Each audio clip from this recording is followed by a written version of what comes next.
everything that has been taught to you is where these limiting beliefs come from. It's all about journey and it's not about destination. So when you obsess over the inputs, when you obsess over providing absolutely best client experience, you will naturally start getting more listings and you will naturally start getting more closings.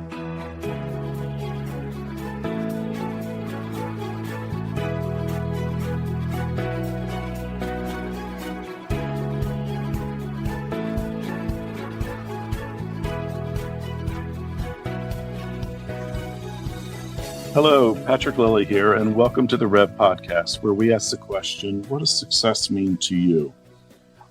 So I got an email recently about limiting beliefs and how limiting beliefs can affect a lead generation. And to me, the whole concept of limiting beliefs is a really fascinating one that I don't think gets talked about as much as I would like. And then to actually relate it to our industry with specific output on, your success as a real estate agent, I think is a really great concept to go. So I'd like to welcome our guest, Rohan Atravanam. I said that wrong. How do you say that, Rohan? No, you almost got it perfectly fine, Patrick. So it's Rohan Atravanam. I was close. You got it closer than most of the other people that I speak to. Is your background Indian or Pakistani or what? It is Indian. Indian. I was born in southern part of India. Where? This place called Hyderabad. Oh, sure. Oh boy, that's crowded. I've probably been to India 6 times now already. Yeah. Yeah, I love India. And which part of India is not crowded? I would love to visit there. That's a really good point. Parts of Rajasthan are not that crowded. But yeah, that's a really good point. India is such a fascinating nation. I think the thing that fascinates me most is that their spirituality is actually incorporated into their everyday life, which is a little different from the West. And I find that fascinating. Yeah. I've seen that more and more so. Like I've lived 2/3 of my life in India and 1/3 of my life here in US, and I've seen that a lot more of blend is happening from India and China over here in US. And US is such a potpourri. It's a blend of so many different cultures, and yoga was not as popular 10 years ago, but now yoga has become a common household name. Yeah, everybody understand yoga. Yeah, it's meditation. It's really fascinating how those things have changed, and I don't know. I feel very much at home when I go to India. So let's get right into it. Why don't we first discuss what is a limiting belief? So we all know what beliefs is. Belief is something that you understand, that you feel or accept to be truth. And limiting belief is those same beliefs that kind of put yourself in a stagnant kind of mindset. You tell yourself that you cannot do certain things. You hold yourself back from making certain choices in your life. It hinders your growth to take it to the next level. And a lot of you have heard of growth mindset. And limiting belief is something that hinders the growth mindset a lot. So what are some examples of some limiting beliefs in life?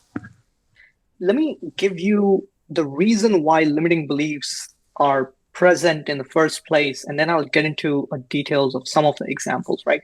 So limiting beliefs comes from a lot of places. Like it come from the family members that you grew up with, the teachers, your society, the media that you see, watching, grow up. And if you're a realtor, it comes from the kind of education that you've had in terms of coaches and how you are more into growing your business, how you can acquire more business. So everything that has been taught to you is where these limiting beliefs come from. So some of these examples are, I am not probably worthy of making $1 million a year. I don't think I can break the $100,000 commission ever. Or I don't think I can close more than 2 transactions or 2 closings in a month. Or I don't have enough time, or I don't have enough energy, or I don't have enough money. So those are some of the things that you see to be true today, but you tell yourself that that is going to be the reality forever.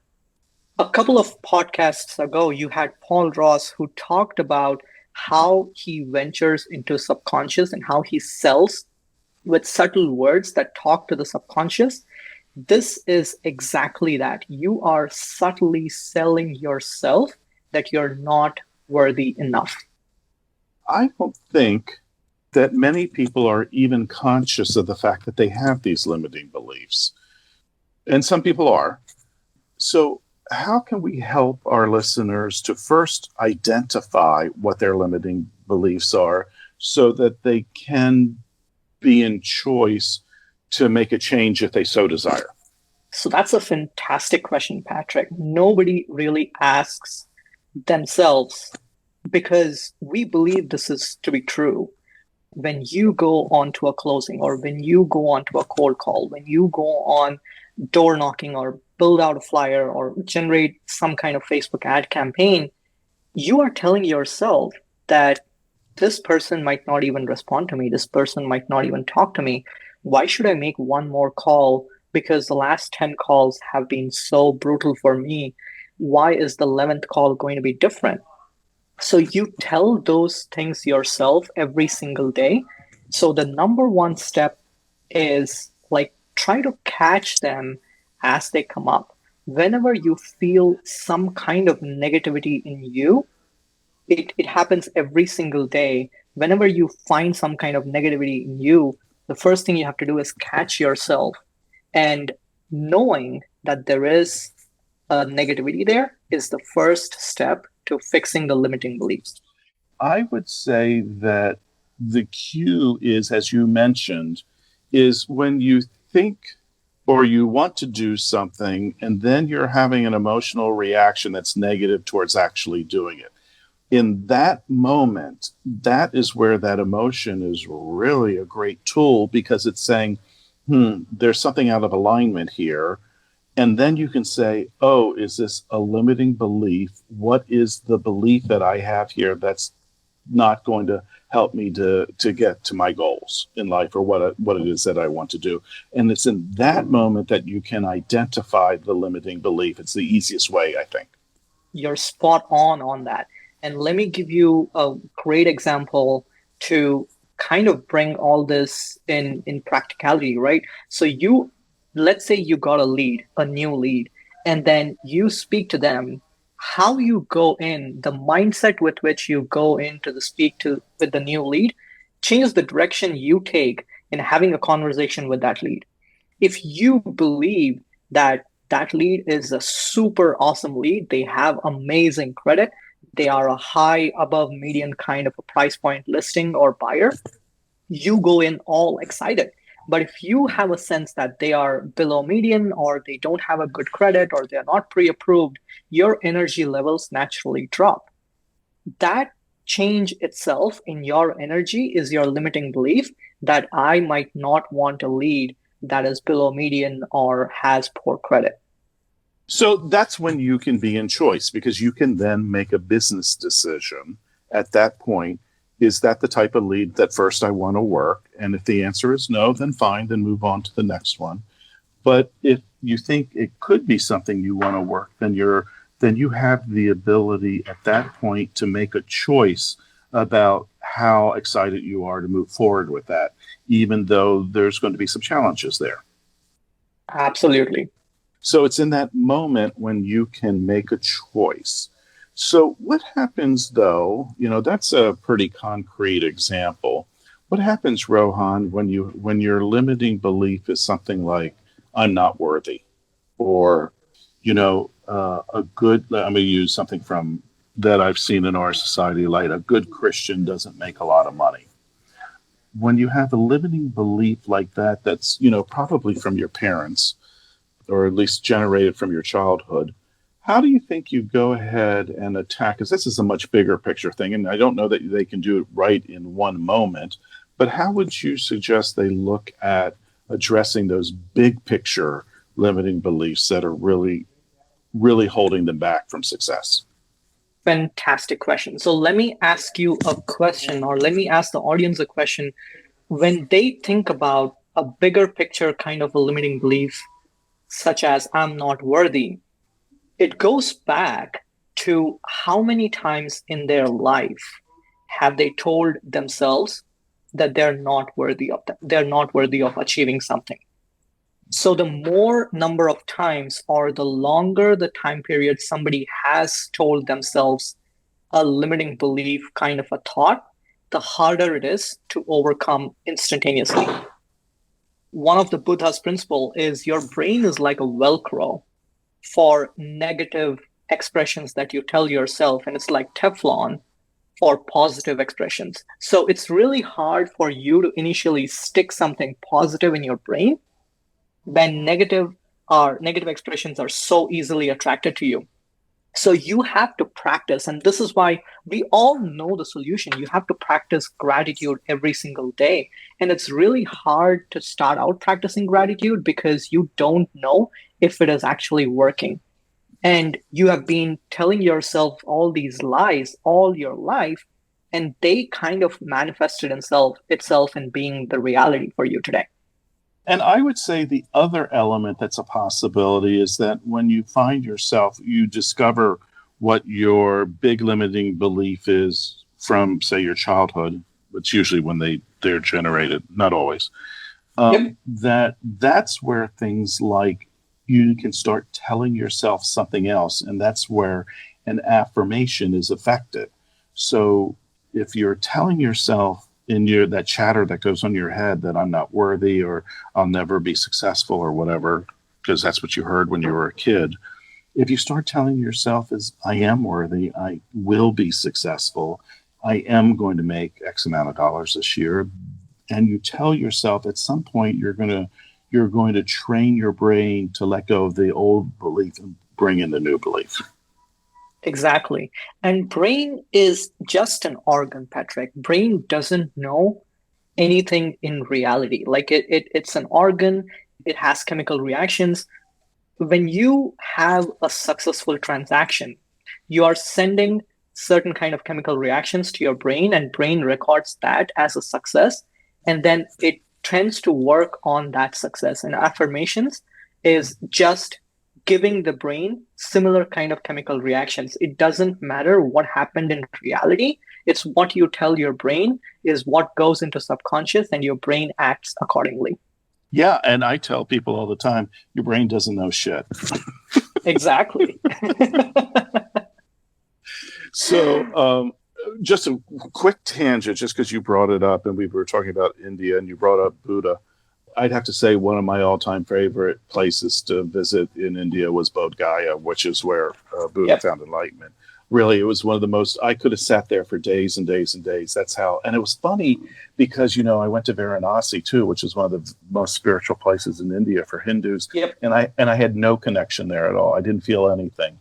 Right. So that was just my personal journey, which was sort of fascinating and has nothing to do with this story, but maybe somebody out there is listening to it and maybe they'll go to Bodh Gaya next time they're in India. So one of the things that I'd like to transition to is you're basically talking about mindset. So I think we've discussed how I think everybody realizes how your mindset affects your level of success in achieving your goals in life. But let's talk about it specifically around lead generation. Because I think one of the things that you mentioned to me previously is that some people have some wrong concepts about lead generation. Absolutely. So I speak with about 8 to 10 realtors every single day, and I constantly see that realtors come to me asking for one thing, that is quality leads.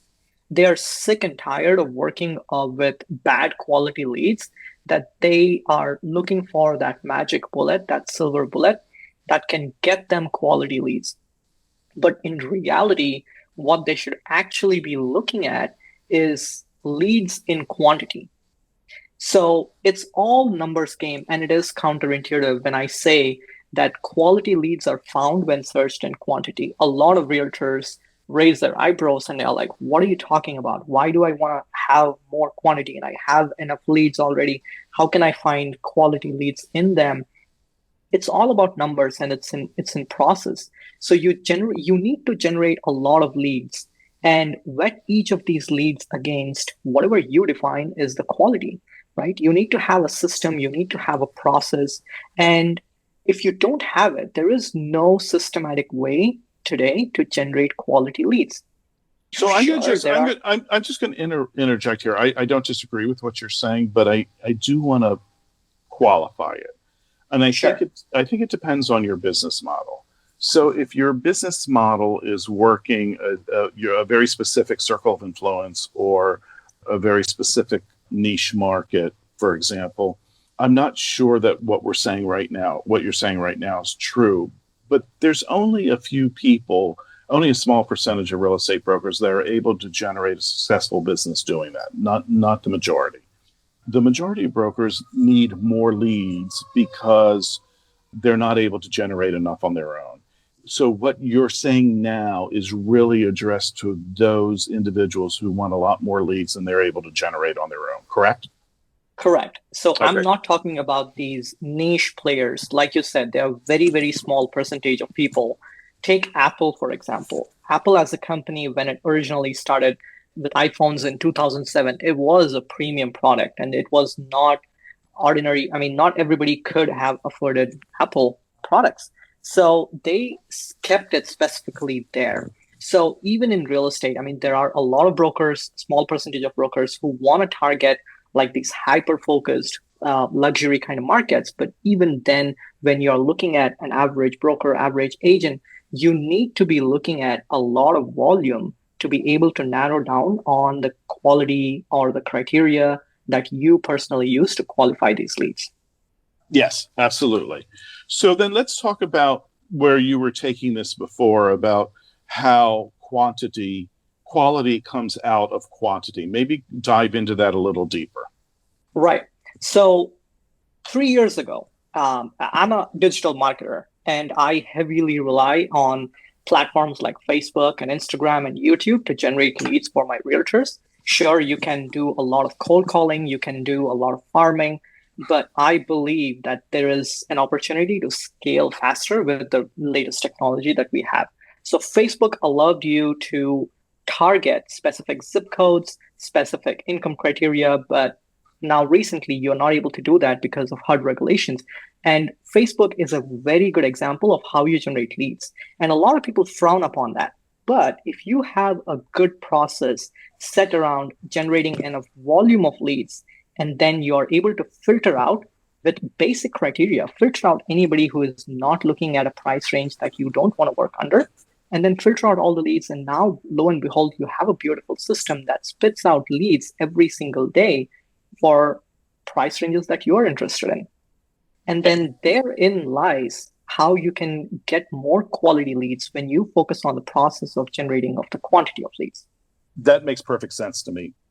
All right. So, Rohan, this probably is the natural segue. I mean, many companies offer different forms of lead generation, and as does yours. And we're obviously not going to talk about other companies' lead generation because you're not knowledgeable about them, nor am I. But I would Right. I think this would be a good time to come in for you to explain a little bit about what your company offers real estate brokers. So what my company offers is I help realtors and brokers and agents build out a system for themselves. Sure, you can go ahead and buy a lot of leads, but you can buy leads this month and next month, if you cancel with them, you're out there looking for a different kind of lead gen company that can provide you with more leads and you're buying leads. But when I work with agents and brokers, I provide them a marketing system that shows them exactly how to generate leads on a monthly basis in consistent manner according to the constraints that they have. So the different parameters that they could be generating from may be social media, it may be internet leads. It may be direct mail even. I don't know. What are the options here? So I mainly focus on internet leads and social media, right? I focus on YouTube, I focus on Facebook ads, and I focus on Instagram leads because let's face it, 85% of all the population is on these social media platforms. And if they are looking to buy a house, 85% of the population, the first thing that they do is go online and look for a house. And when All right. they are online, So let's give an example here. Let's just pick one area that you do, and just for my own interest, let's pick YouTube. sure. All right. Okay. So let's say I come to you, Rohan, and I say that I have an active channel on YouTube, or I want to create an active channel, but I'm not really generating leads from there. What would be the next step that we would investigate? So lead generation is twofold, Patrick. So marketing has two prongs approach. One is an outbound generation and the other one is an inbound generation. Inbound generation is where organic content comes into play, and outbound generation is where you advertise and when you have paid media go out and hunt for leads. So you have to have a combination of both inbound and outbound marketing for your program to work effectively.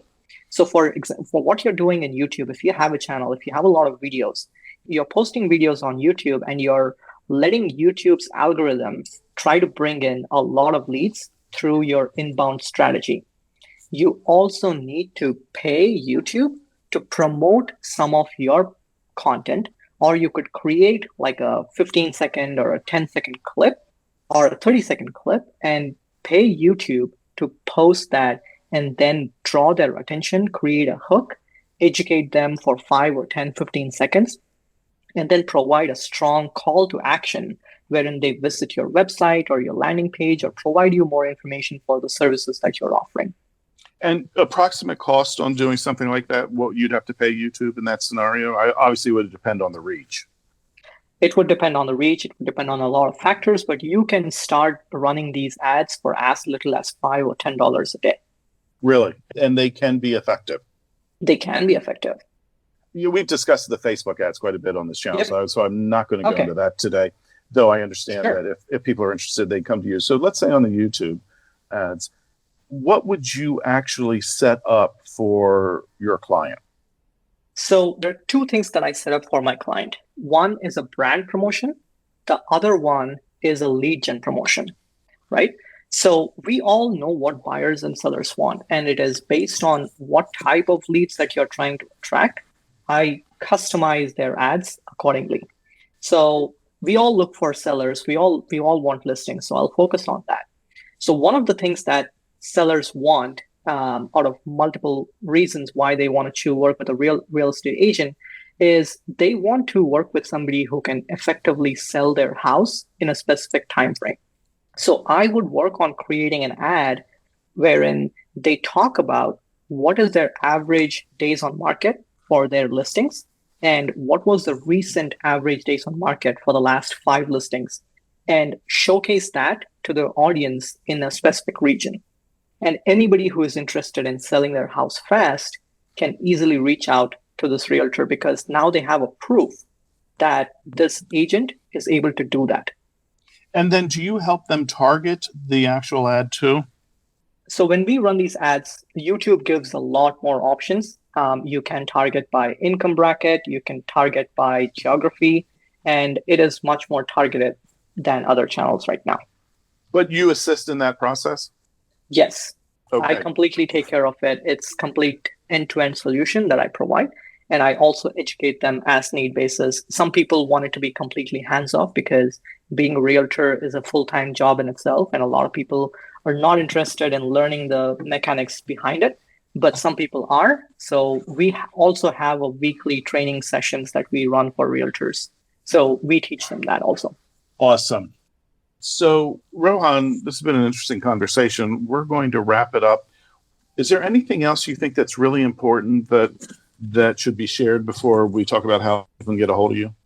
Absolutely. So we realtors as entrepreneurs are always looking for how to grow our business. And as a realtor, we are always focusing on how can we get more listings and how can we get more closings. So we all have heard this 1,000 times. It's all about journey and it's not about destination. So when we start focusing a lot more on closings, we lose sight on what is important, which is controlling what is in the input. So we control the process. We control how can we provide a better client experience. We control how can we earn their trust. We don't necessarily control that given a lead, you can win their listing. That is not in your hands. So when you obsess over the inputs, when you obsess over providing absolutely best client experience, you will naturally start getting more listings and you will naturally start getting more closings. But when it happens the other way around, you're completely blinded. You tend to take shortcuts in achieving more listings and you tend to falter there. It's interesting that what you're saying, because if I was putting those into my words, what I would say is detach from the results and focus on doing the work. And doing Correct. the work is generating the leads, looking at your clients, what their issues are, their challenges, and then how you're servicing them. And the results will come. Just don't get focused on them. Is that what you're saying, I think? Yes, that's what I'm saying. All right, cool. Excellent. So Rohan, if people want to get a hold of you or your company, how would they do that? The easiest way to reach me is through Facebook or Instagram. So my handle is Real Estate Rohan. So if you type that in, that's the first link you'll find me. And you can send me a text, send me a DM. I'm always here to respond to people. I answer every one of my messages. I'm here to help you guys. So, That just made me laugh, Rohan, is that that sounds like Real Estate Rohan sounds like you're selling real estate in Lord of the Rings. I get that 1 out of 5 times. Every single person that I meet for the first time, they have a reference to Lord of the Rings, and I love Lord of the Rings. I do too, to be honest. I do too. Okay, Rohan, thanks so much. It was great talking to you, and thanks for sharing your wisdom with us. Thank you so much, Patrick. It's been an honor to be here.